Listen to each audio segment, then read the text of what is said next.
Okay guys, we're on to part 9, and this should be the last bit of the assembly, and the rest of the video I might just fast forward just to kind of show how I put like all the pattern paper together and stuff like that. So we're just going to get right into it. We're almost finished, I promise you.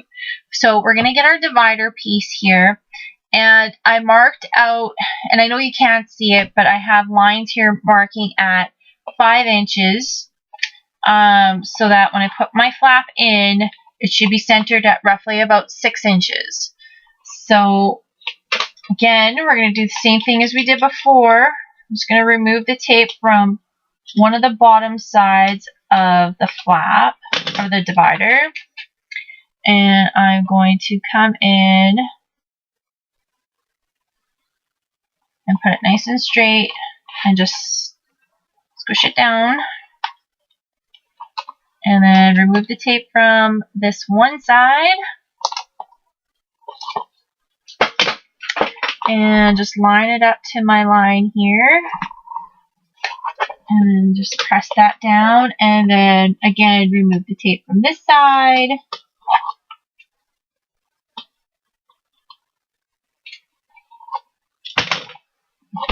And press that down. And then this bottom flap as well.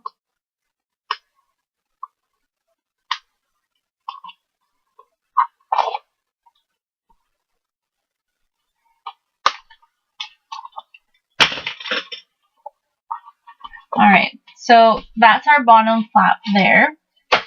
And before we get too carried away, the next thing that we're going to do is, hopefully I can get it in here, is the last thing we have left is our two 8x2 pieces of cardstock scored at 1 inch.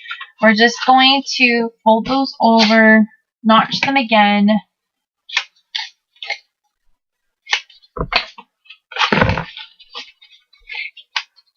and what we're going to do is we're going to wrap them on the sides of the 8-inch piece. And the reason why we're doing that is because this is only 5 inches tall. It's not going to wrap around the box completely, so this is going to give us our nice white edge along the side.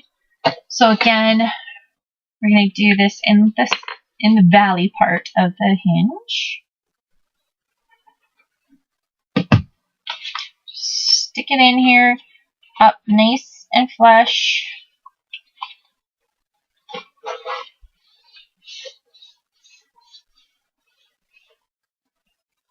Now we're just going to come in on this side.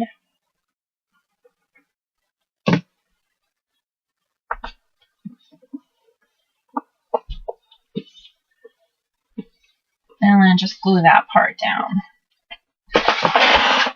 Flip this over. And we're going to do it to this side.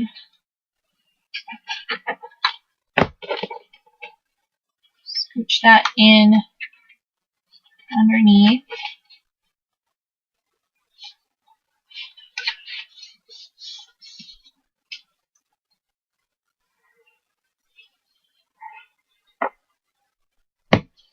And again, wrap it over.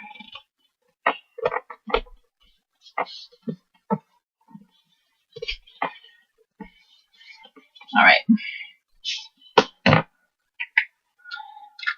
So, that's what we have right now. So what we're going to do is we're going to put the score pal tape on the side flaps, because we didn't do that yet.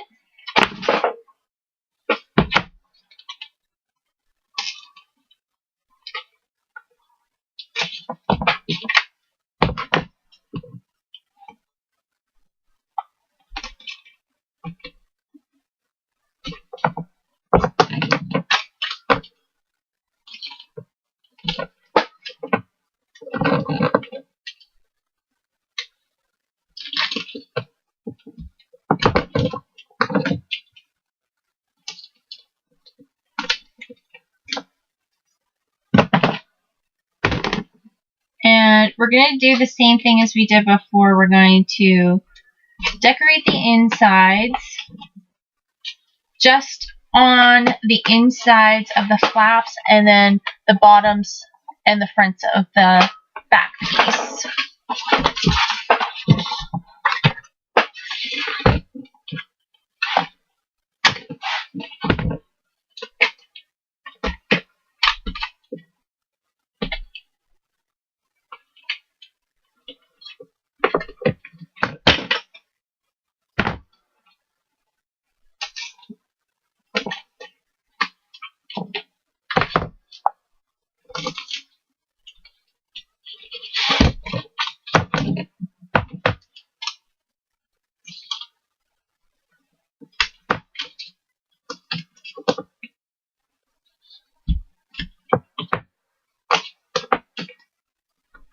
Alright.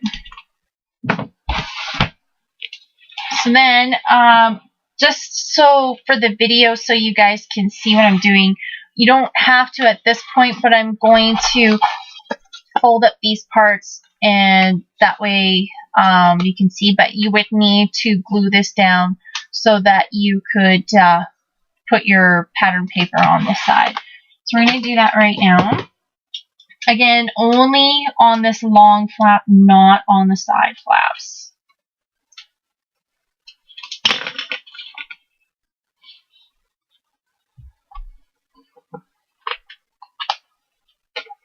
And hold that up so that that flap can hold there.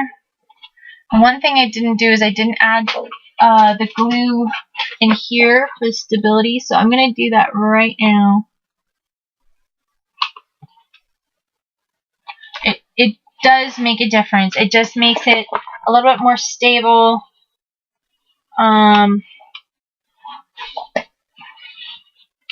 That way, if there's any flex in it, it still holds together. It doesn't fall apart.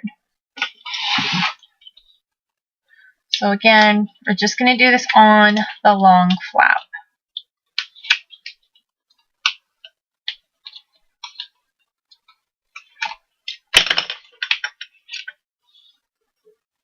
I just lift it up and then hold it down. So this is what we have so far. So then of course, like I said, you would decorate the sides and this front flap.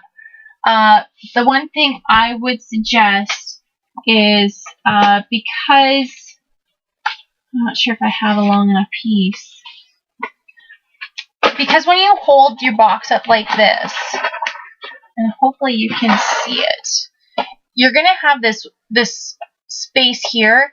So when you put your pattern paper in one side and then on this other pocket side, you're going to have this brown piece showing through.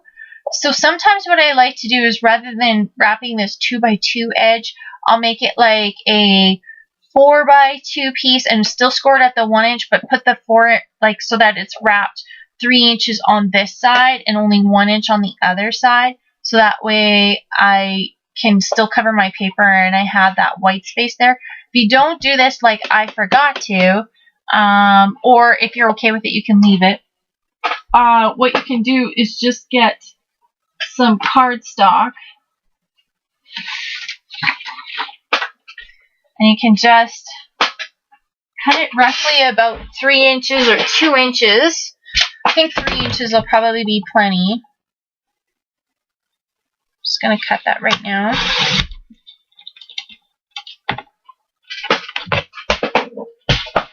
And then all you would do is just glue it in here, like so.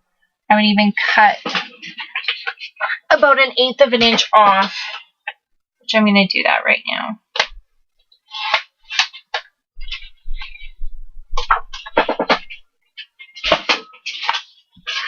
And then you can cover it just like so, so that way when your box comes up, it's covered. So I'm going to do that right now. I'm just going to glue it down. And right now I'm just using my ATG gun tape. Just because it's not for stability, it's just for holding the paper down. So it doesn't have to be super stable. And then I'm just bringing it down about 1/4 of an inch, 1/2 inch. and just gluing it down. So that way, when I have this flap, and I know it's really hard to see, and I'm sorry guys, that way that flap meets up to the cardstock, so that way when I put my paper down, it's covering, there's no chipboard showing. And there is a little bit of chipboard showing here, and again, if you wanted to, you could cut this piece here, say 3 inches by 12 inches, and then score it on the 1 inch side, and then just wrap the extra 2 inches this way. I'm okay with this part showing, it's not too bad. So anyway, you could do that. It's just a matter of how you like seeing your project complete. I like to see it as finished as I possibly can. Like I said, it's been a long time since I made one of these, so I'm kind of going off of old notes that are in my book. So I'm going to pause the video here, and I'm going to decorate the insides. Then what I'm going to do is the same thing as we did before. I'm going to run hot glue in here, and I'm going to lift this flap up, and I'm going to pull the glue off of this as well, and line it up to that 5-inch mark and hold it in place, so that way everything's all stable. And then when I come back, you'll kind of see the finished process of putting the paper together, or putting the project together.